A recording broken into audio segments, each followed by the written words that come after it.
Onward from Scrooby, England to the Future with Connie Baxter Marlow, Mayflower Pilgrim descendant. In the evolving consciousness of humanity, there's been a thread of choice, of living life according to your own individual choice, a self-determining way of living in community that allows an individual to flower, allows an individual to bring his gift to the community through his own personal choice.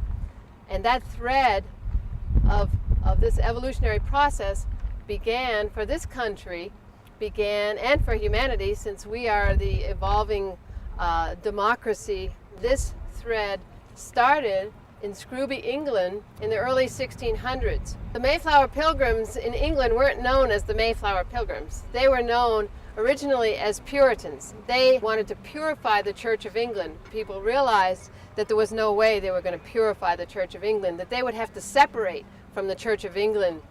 And they set about creating a group of people who committed treason, essentially, against King James. King James was an absolute monarch who wanted absolute obedience, and they said, "I don't think so, King James." The Bible had been translated into English, it was on their table, and they wanted to gather together with their friends and discuss the scriptures, discuss the information that was in the Bible. And they gathered together and created this group of separatists. This group of separatists met on a regular basis. They were persecuted, they were harried, they were spied upon, and to the point that they were no longer comfortable in their own land.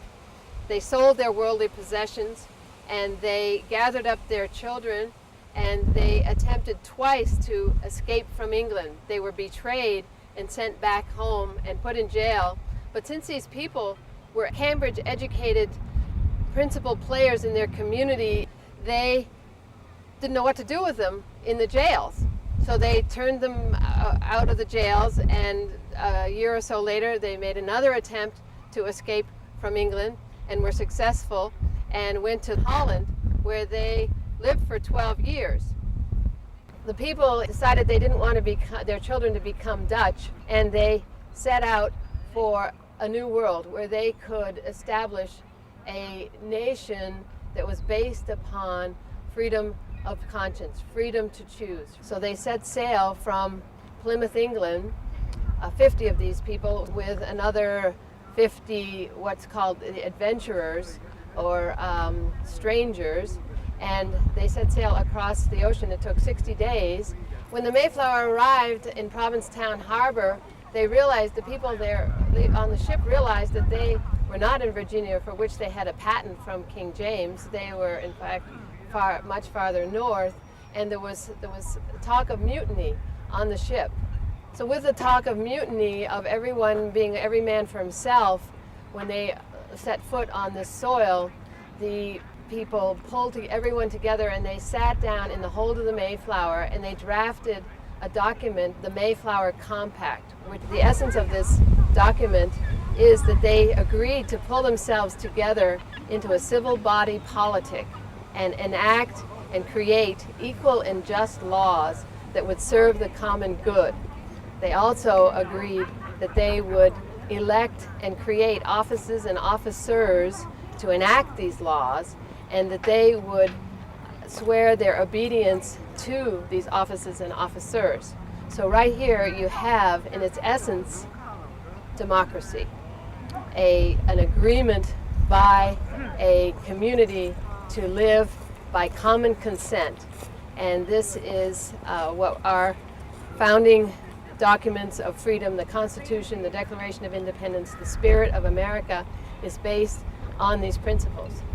These pilgrims, once they landed here, put those principles to work, and within a few months, upon their first meeting with Massasoit, the great chief of the Wampanoag Indians, sat down and drafted yet another document, a peace treaty, a 6-point peace treaty between the Wampanoags and the Pilgrims that was to last for 50 years.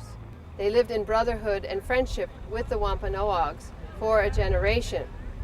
I have a little book here called Good News from New England.